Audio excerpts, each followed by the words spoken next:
Welcome to Leadership Thoughts Live, Resiliency During Times of Change. I'm Paul Danczyk, Director of Executive Education for the University of Southern California Sol Price School of Public Policy. Today, we're excited to have Frank Zerunyan present on Ethics and Resiliency. Before introducing Frank, a few housekeeping items. The session will be recorded and links sent out. Feel free to share the recording with those within your networks. Enter all questions into the chat box.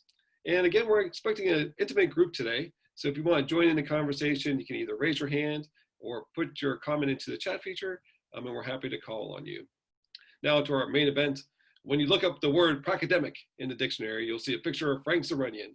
Frank's career spans a legal career, elected service, and university administration. He's a professor of governance at the University of Southern California Sol Price School of Public Policy, Director of Executive Education, and Director of ROTC programs.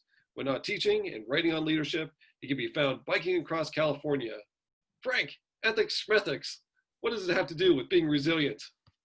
Oh my goodness, Paul. So, thank you so much for that enthusiastic introduction. I really appreciate it. And it's true. I mean, it's really wonderful to be with all of you. And I see some familiar faces. And as I mentioned just a moment ago, it's a real pleasure to see one of my favorite people in the world, Chet Newland, who's on the line here, which is wonderful to see him. I am truly blessed, Paul, as you mentioned, to be able to teach what I know. And I tell my students that I am old enough to know what I don't know and not to venture in what I don't know. So it's really a pleasure to be with all of you. And I have been extremely blessed to practice for now 3 decades and teach a little over 1 decade at the University of Southern California, what I've learned, and I continue to learn. Like you, I'm a student for life. But it's a really pleasure for me to be able to teach things that I've practiced, both in public service as well as in my profession as a lawyer. And today in particular, it gives me great pleasure to talk about a major human endeavor that I have been involved in almost all of my life across the globe, as I teach across the globe, not just here in the United States. But one of my favorite times was in South Africa, actually teaching in an academy where one of my absolute heroes, Nelson Mandela, was. And it was such a pleasure to talk to about 350 public employees of the city of Tshwane, which is right next to Peoria. And I use Mandela and as a lot in my work, a lawyer by training himself, and certainly when it comes to resiliency and leadership, he is probably the epitome of all of that. Having spent most of his life behind bars and yet having the capability to lead a great nation. Having said that, I teach human endeavor. That's what I teach. I teach governance. I teach leadership. In that context, I teach negotiation. And of course, encompassing all of that, I teach ethics. I have lived under an umbrella of ethics in all of this. And I have taught human development across the globe because it's something that is near and dear to my heart. I love what I do. And as I said, I'm completely blessed. Human capital development is very special. And it involves a bunch of things that I've taught. Of course, the topic of engagement, those of us like Chet who are public administrators know the importance of engagement. The training, certainly ethics. More and more today, performance management, where Paul, you've been excelling and you've been teaching quite a bit in that capacity. And I'm grateful for the work that you do and have taught in our programs for local leaders as well. And that's a very important topic, as we want to make sure that what the service we provide to the people who elect us, especially in my context as an elected, that we are actually performing our duty and responsibility. Social justice, especially in the context of today, how important that is to have that social context and an umbrella, and to be able to make sure that all Americans are treated equal under our Constitution. Leadership and of course implementation. Most public administrators will tell you that implementation is everything. And I echo that and then 10 times over. I tell some of my colleagues who come to me on a regular basis with a concept research project, my first question out, I see my doctoral students here, also Michael Falco, who's here. But I always say, as Michael knows, how will this advance society and is it implementable? Those are my two first questions to my colleagues who come to me about research. And I deeply care about both, deeply care about the advancement of society as well as the implementation piece, because for public administrators like us, if you don't implement, it doesn't exist. Now it's great for some of my colleagues who are theoreticians, and that's wonderful to be able to write books and advance disciplines. Don't get me wrong. I'm not throwing them under the bus. All I'm saying is, in my discipline of public administration, implementation is frankly everything. So human capital development, I've done it across the globe, as I said, and I've been involved in all of these three sectors. The public sector, the private sector, as well as not-for-profit sector. I served in all of these capacities and continue to serve in all of these capacities.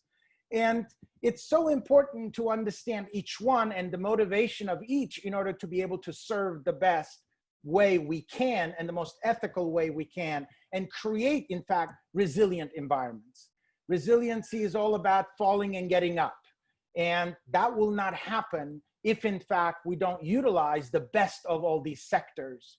And today, for example, local governments would not be able to exist if it were not for those collaborations that we forge. And I, in fact, assign one of the books of our colleagues, a former dean of ours, to my students, who talks about collaborative governance and the importance of that, so important, and developing these skills, etc.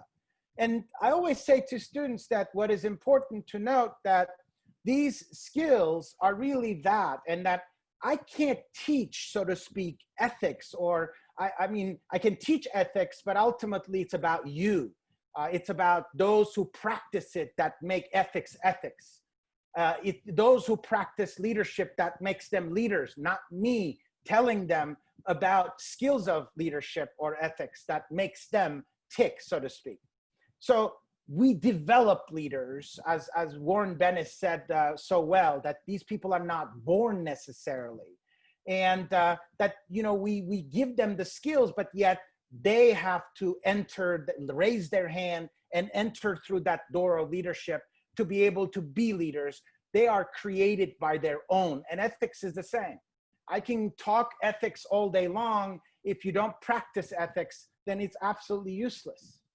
So that's why it's so important that creation of an organization with human capital and human development.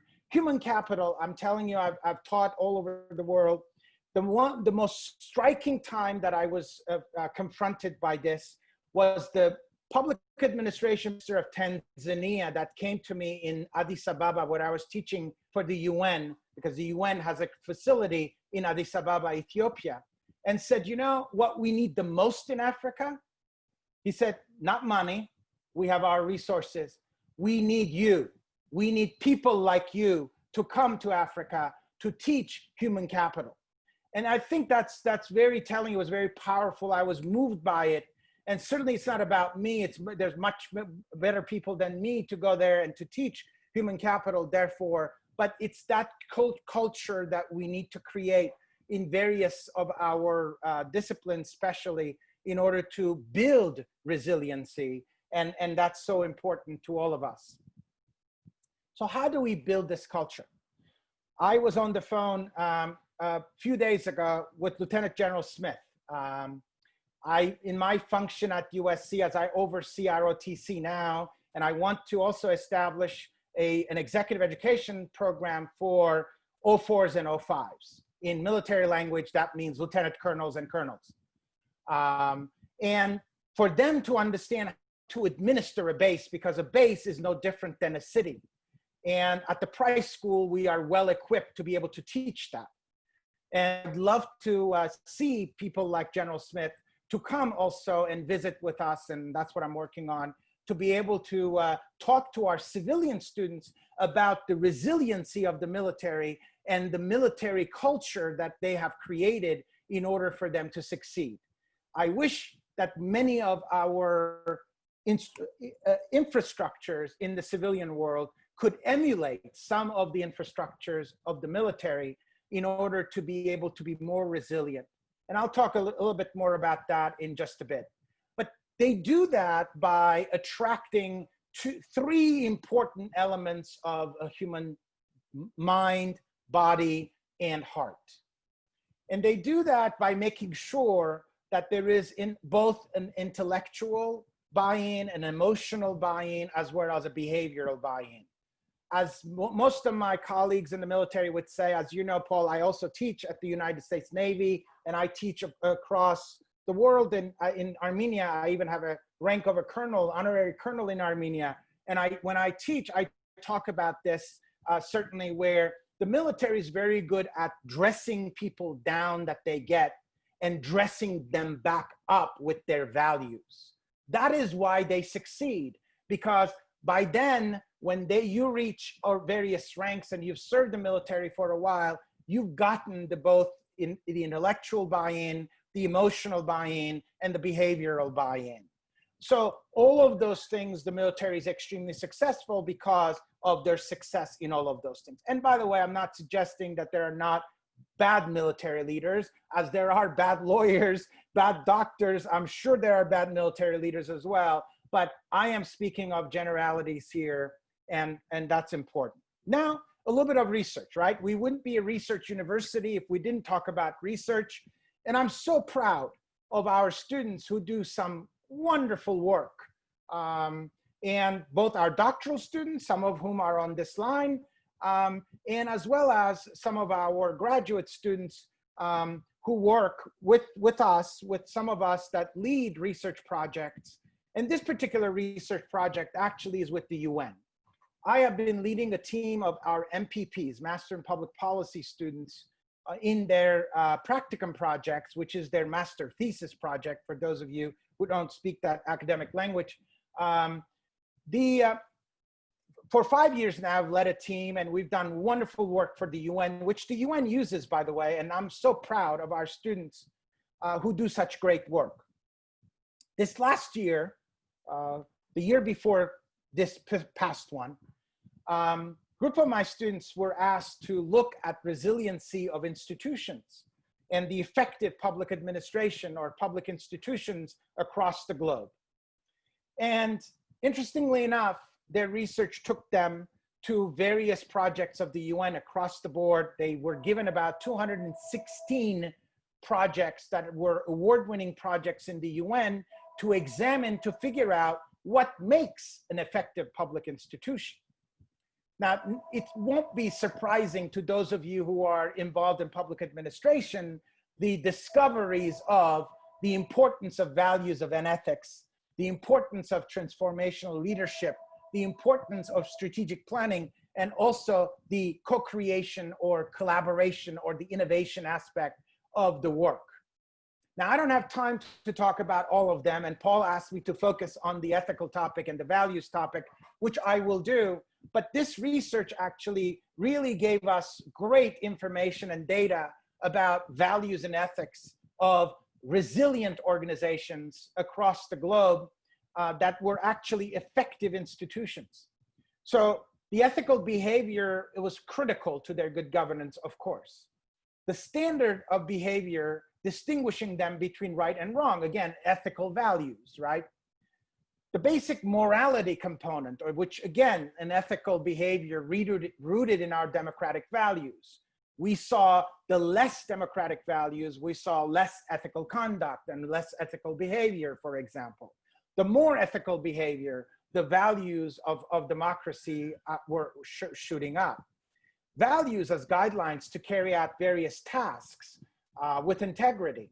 A very robust enforcement mechanism, for example, in these institutions. So all of these were very, very telling in our research. And we found that corruption, of course, undermined development, and ethical standard as basis for mitigation of corruption we saw that every time that we were able to suggest, and my students did, ethical norms, for example, we were able to mitigate corruption as a result. As we all know, corruption is a secret, is something done in secret. The more transparency, the more ethical behavior, less of a corruption, which is the antidote to that, obviously. We need existing code and ethics among leaders. Now, it's suffice it to say that the law itself is not sufficient. And I'll get to that in just a second.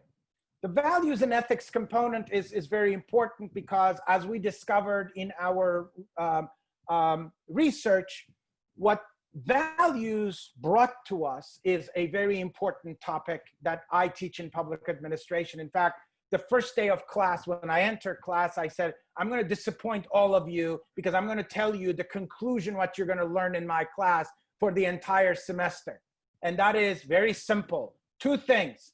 And you're going to be extremely disappointed that you paid a lot of money to learn two things. And I say relationship and trust. So, and then of course, we fill in the blanks. Trust me, we earned their a lot of money in the process. But regardless, I think if I could boil down my class, it boils down to really that, forging of that relationship and the creation of that trust ultimately in public administration.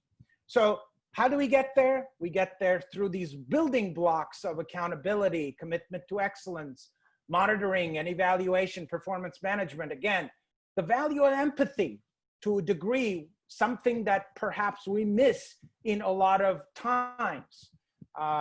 Dr. Breen's work in this context, for example, I love showing my students, there's those videos, I know Paul, you do the same, where empathy becomes so important, where we walk in the shoes of other people. It's not about, telling them you want a sandwich, if you've seen that video. Predictability, right? Equity, resilience, responsiveness, transparency. These are all part of that building of trust that we talk about. All right, so how do we then come to the important topics of ethics, and how do we promote ethics? First, ethics are basically rules of conduct for a group of people or organizations. And more than the rules, it's knowing how to apply them and how to live them, to be honest. Like I said, I can teach you ethics all day long, give you codes. I lived with ethic codes all of my professional life as a lawyer, as an elected official, as a statewide appointed official, as a gubernatorial appointee. I had ethics controlling my life all over the place. But that means nothing if I didn't practice it. So it's very important to behave in an ethical manner as much as the importance of rules, and I'll get back to in a second. So these are the systems of moral principles and values, of course, the basics of which relate to what we all know, which is right and wrong. I don't know a human being that does not know what is right and what is wrong. We choose to ignore it, or we choose to justify it. As Professor Josephson, when I was in law school, used to say that you can justify almost anything. So that's not what I'm speaking of. What I'm speaking of is the real right and wrong that we all know, which is typically what our parents taught us, right? So in ethics, when we teach ethics, we say the law and more. And no better than some of our colleagues who taught this topic. But what is important to note at the outset about ethics is that not everything legal is ethical. And the same is true, and the same is true, the reverse is everything illegal unethical, and that's not so either. So an example of what I said about is everything legal ethical is in the pharmaceutical world, for example, right? We don't control pharmaceutical prices. And recently, if you recall, CEO of a pharmaceutical organization decided all of a sudden to change the pricing of actually what used to be an AIDS, I think, medicine from what it used to be $13.50 a pill to $750 a pill. Well, there was nothing legally that prevented him from doing so. Of course, there was a major backlash and a public outcry, etc.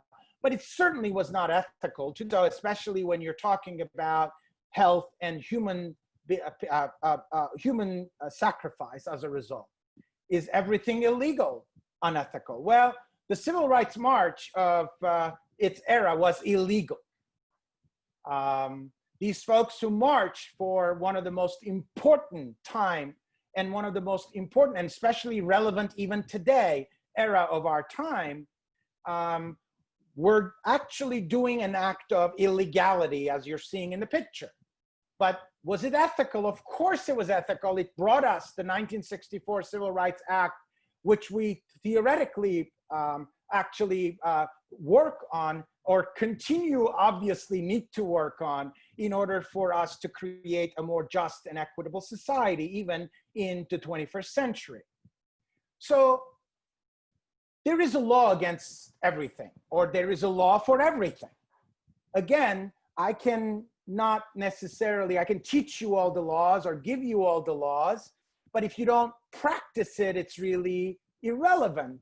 A mayor has a bunch of laws that guide him or her on nepotism, for example. But if the mayor hires his wife as a consultant to the city, he's violating those laws. But again, I can't prevent him from practicing that.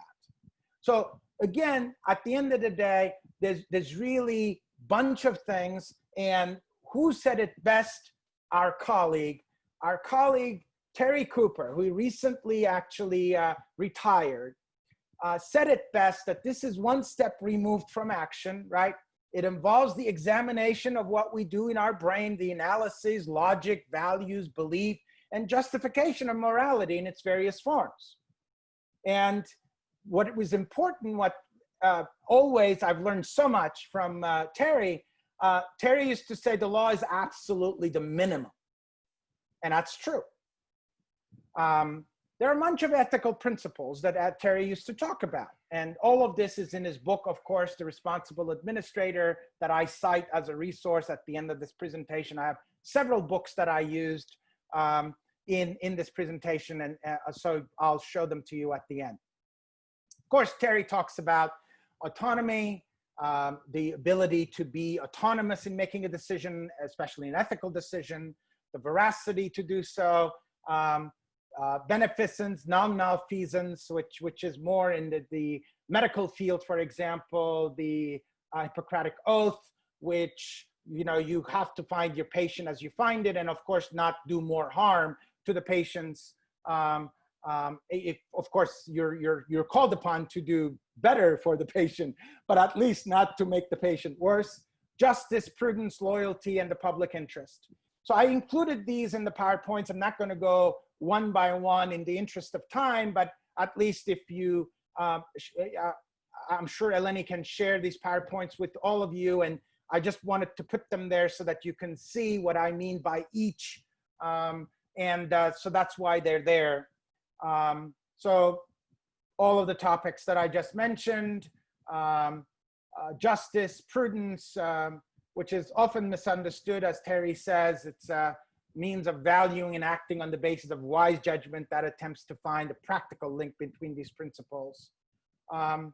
Loyalty, and ultimately the one that is very, very interesting to me and all of my body of work and what I've written about relates to this last topic, and that is the public interest. So I want to spend a little bit of time on talking about the public interest, because there's a commonality, very important commonality, in the topic of public interest, in the notion of ethics. And that is something that I wrote in my book chapter in this book called Next Generation Ethics. About 20 or so of us, both from USC, our dean, Jack Knott, has a chapter in this book, as well as colleagues from Stanford, UCLA, you know, I think Boston U and Indiana, Texas. Number of colleagues joined in this book. It's a phenomenal book that just came out with Cambridge University Press last December. And sorry, there were 38 contributors for 30 chapters. Mine is chapter 22. So I wrote about ethics, and especially in the world of techno innovations and the world of AI. But what I'm about to say is not necessarily about AI, but it's about the notion of certainly creating ethical values for AI, which I advocated in this chapter, but through my experience as a lawyer, as well as a board member on the medical board of the state of California as a gubernatorial appointee, as well as a mayor and a council member, all of which I think, as you will see now in just a second, have one commonality, and a very important commonality about my ethics, and that is the public interest. In all of these three experiences that I've experienced in my lifetime, both practiced and oversaw, the public interest actually makes the ethics very, very important. As a lawyer, we say that as lawyers, we are officers of the court, not just representing a client, but as an officer of the court. And believe me, I have practiced law with wonderful lawyers, and the lawyers you see on television are not the lawyers I'm speaking of. Typically, those are what I call, most of them, and the polyester lawyers that know how to get on television somehow. But the lawyers that I practiced with are academically, scholarly, wonderful lawyers that understand what I'm talking about and the importance of the public interest, that would not allow, for example, their client to lie on the stand because they know full well that is not serving justice. Because we lawyers do not serve as officers of the court and do not serve justice, which is the public interest, then we allow that entire system to crumble. Then there's nothing to lawyer about. And that's so important, and that is what makes ethics to lawyers so important. Doctors, same thing. Doctors have a component of the public interest as well. You're experiencing it right now in a pandemic. So in other words, keeping people at home or asking people to wear masks, for example, social distancing, all these is what? Not necessarily to protect that just individual, but to protect the public, to protect the public interest. A doctor has a duty, in fact, to make sure that a patient who is so sick not to be able to be outside to infect others. And the same is true with my job as a lawyer, as a mayor and a council member, where I serve the public. The public interest is the most important component of my election. People entrust me with their vote for that reason particularly. If they didn't trust me to do what is right for them, there is a great preamble in the Brown Act, which basically talks about the fact that while people are entrusting me with their vote and allowing me to make decisions, doesn't mean that they don't want to know the decisions that I'm making. In other words, the transparency, the sunshine law component of the Brown Act becomes extremely important in this context as well. So all of the professions I've been in or been associated with have codes. In other words, have laws. As I said, sitting here right now, in fact, I am definitely managed, so to speak, by at least 2 or 3 sets of laws. One is my license, which hangs behind me to practice law, and the California bar has definitely a jurisdictional control over me. The second is the entity called FPPC in the state of California, the Fair Practices, Political Practices Commission, where I file my Form 700 on a yearly basis, and I've done so for the last 17 years. So I'm definitely regulated under those laws as well. And of course, when you talk about medicine, I only talk about medicine through my relationship with the medical board, but of course, medical doctors have that. And when I was on the medical board, there was another set of laws, the Bagley-Keene Act, which actually controlled my conduct, aside from the Brown Act, which controls my conduct as a council member. But I think the most important part is the law, again, is very good. It's great. But the question is, do we practice it? So these quotes, I leave them on the screen a little bit for you to read because they're the inspiration part of the law. In other words, what I said in the beginning, which is, if you don't practice it, I can sit and until I'm blue in the face talk about ethics. It means nothing. I'm proud of my profession. I don't think that I would have picked anything other than what I have picked. I am blessed to have been a doctor of law, so to speak, and then practice a profession that I love. Not that I don't love what I do now in teaching, but certainly that gave me the ability to be able to do and get here and talk to you about this. But a profession is different than a business. And that's what's so important here. And between this quote by our former Justice, Chief Justice in California, Ronald George, and this quote by our Justice at the United States Supreme Court, where I am honored to be a member of that court as well, is that I swore an oath before Sandra Day O'Connor. Justice Rehnquist was actually Chief Justice then. The coolest thing anybody can do, to raise a right hand and swear an oath before 9 justices of the United States Supreme Court. It's one of my absolute best events of my lifetime. And same here with Justice O'Connor, where she distinguishes who we are as a profession versus who we are as a business people, because a law business is a business, I get it. And you have to produce work in order to make a living, just like any other. But we are more than that. There is a profession component to it, which is, again, ties us all together very importantly through one thread, and that thread, again, is the public interest. Last but not least, I want to come back to what I said earlier about the military. I value the military. Colonel McBride here with me in the picture is the CEO of our Navy ROTC program here at USC, a wonderful human being and a wonderful warrior.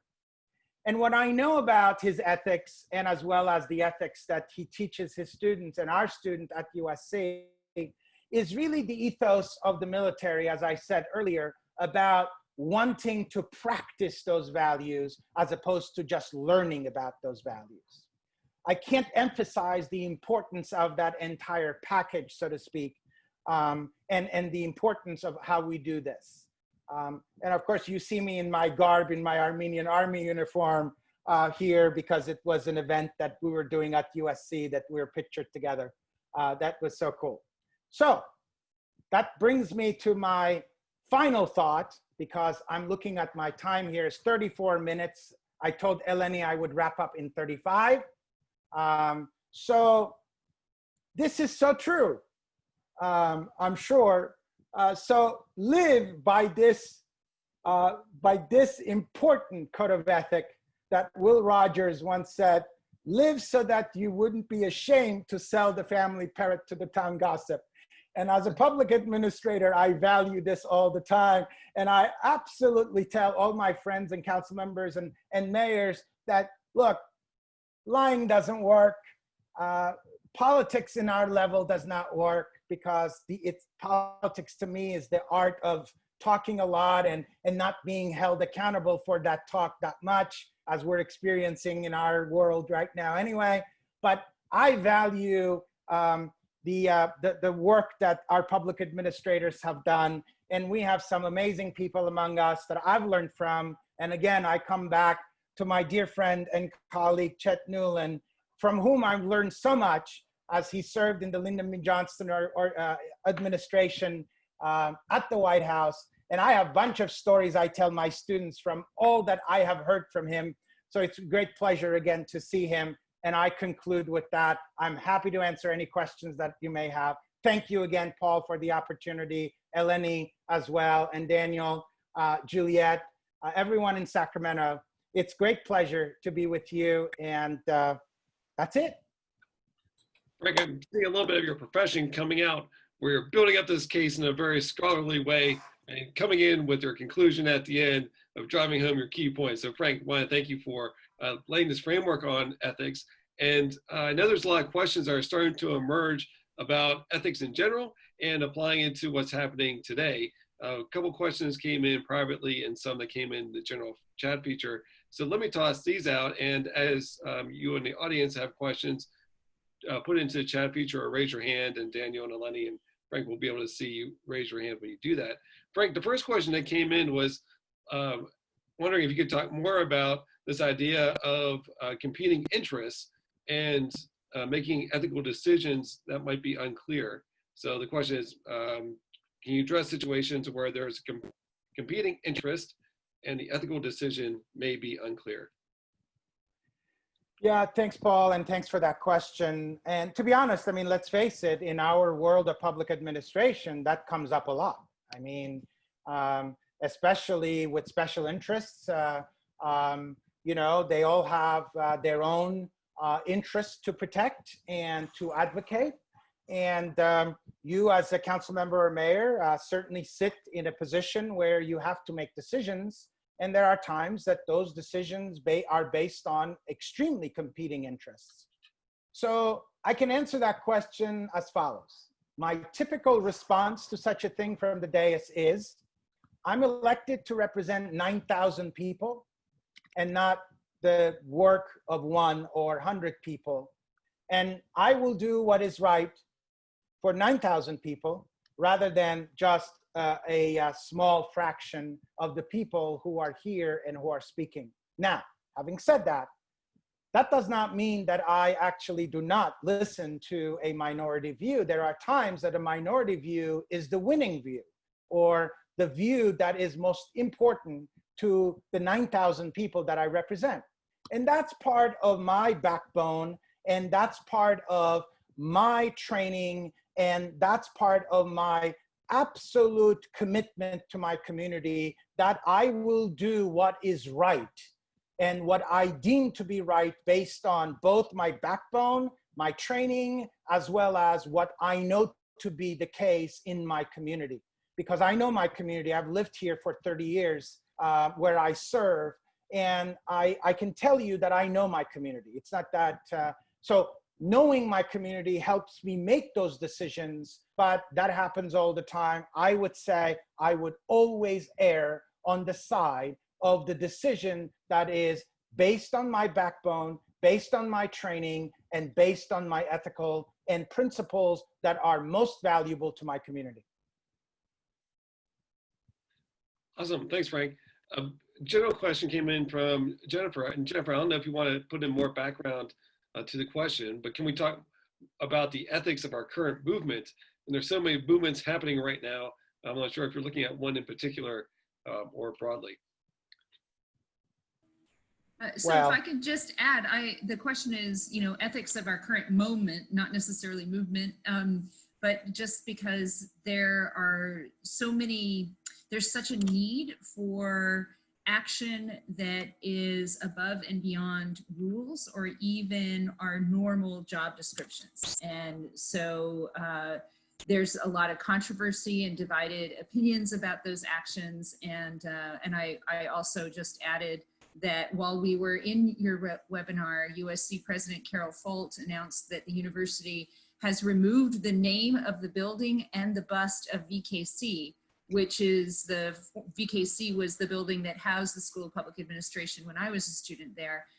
This is an ethical decision for our moment. And I wondered if you could just speak a little bit more to what kinds of theories and ideas should be guiding our leaders at this time of you know, in recognized injustices. Thanks.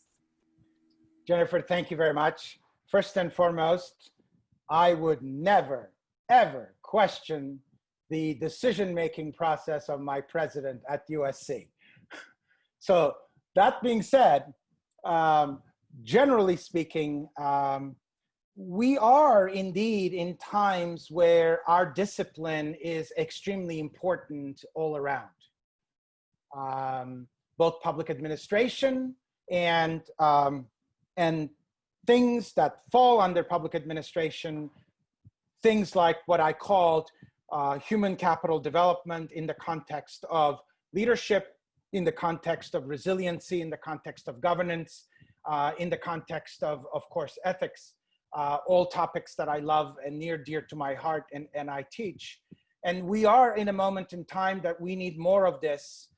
But I wish that we were to depoliticize some of the things that we're experiencing, because I think, to be honest, there is a political effect on a lot of these decisions that are being made, especially in a country that is polarized in the political context. And if one side says something, the other side feels the obligation to say the reverse. And I am dismayed by that. I am very sad about that, because there should be one set of values and one set of ethics when it comes to the right and wrong. As I said, we know what they are for the most part. Our Constitution is a wonderful document. Me, as a legal scholar, I love that document and absolutely adhere to the value of that document.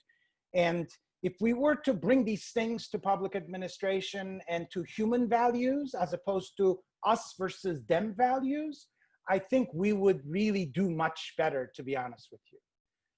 Today's leadership has forced us into us versus them. To me, a lot of these issues are not us versus them. It's us as Americans.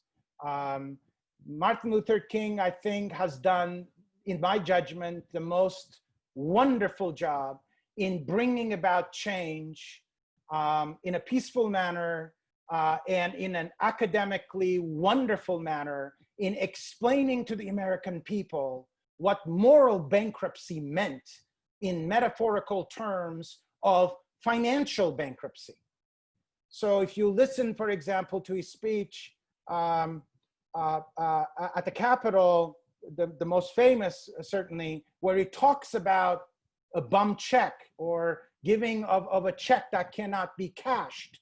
The metaphor of moral bankruptcy is extremely powerful. Most Americans understood what that meant. We need leaders like that to be able to explain to the American people that the injustice in one community is injustice everywhere. That's how I see the world. And that's how I hope my public administrators, brothers and sisters see the world. And if we did see it that way, I think we'll be much better for it, to be honest with you. And there will not be these questions of us versus them. It would be decisions that we make on the basis of what is important to all of us, not just part of us.